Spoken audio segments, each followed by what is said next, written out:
So in Avatar, I played Dr. Grace Augustine, who's a scientist who's come from Earth to study life on Pandora, particularly plant life. And she falls in love with the Na'vi people and with the planet, and gets involved in this whole invasion that this corporation is has launched in the planet, and she ends up really getting very committed to the people there and trying to protect them.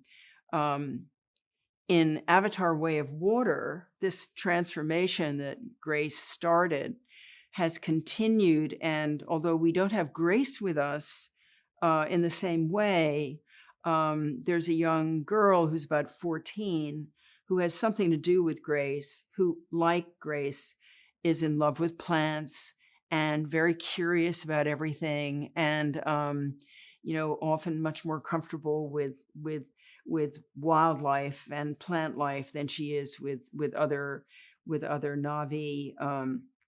Kiri's a great character. I can't imagine, having a more challenging role than Dr. Grace Augustine, but Kiri certainly is, because she's such a free spirit at the same time as being a kind of very self-conscious adolescent. So you have all these different currents at play between being kind of very outward and also very inward, which I think is what I remember about being 14, is that sometimes you're so free and other times you're so wrapped up and closed.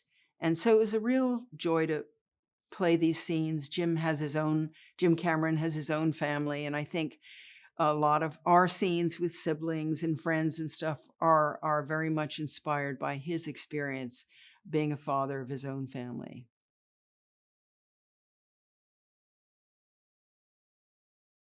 My strongest memory of making Avatar was two. First of all, I'd never experienced this technology before. So just watching the playback of using this kind of very powerful 3D in a scene with Jake Sully or something like that, you seem to be in the world with Jake. And it made his decisions that he was going to make much more important to you, because you were very much in the same world with him. It's a different theater going experience. And then, of course, when I first saw my avatar as Dr. Grace Augustine, my blue self, who was 7 feet tall, I was so amazed that there was a technology where I can be walking through the volume, as we call it, in a capture suit, and it would translate somehow to a screen over on the right where I would be this other species. And, everything I was doing could translate right away. I could see a roughed out version of the Pandoran world. I'm just thinking, it's not that I'm unintelligent.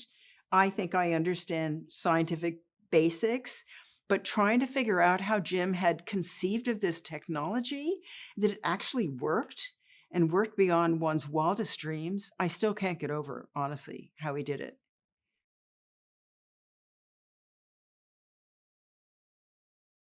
Well, being an Avatar was an amazing experience. We got to go to New Zealand to shoot, where I'd never been, and work with people in New Zealand in their studio there.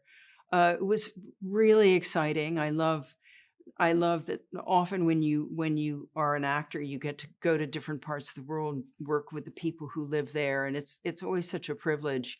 Um, I think I felt the story of the first Avatar was so extraordinary, and the character I got to play, who's sort of in this uneasy situation between her avatar, which she prefers to be in that body, because she's in nature and she's part of this community that she loves.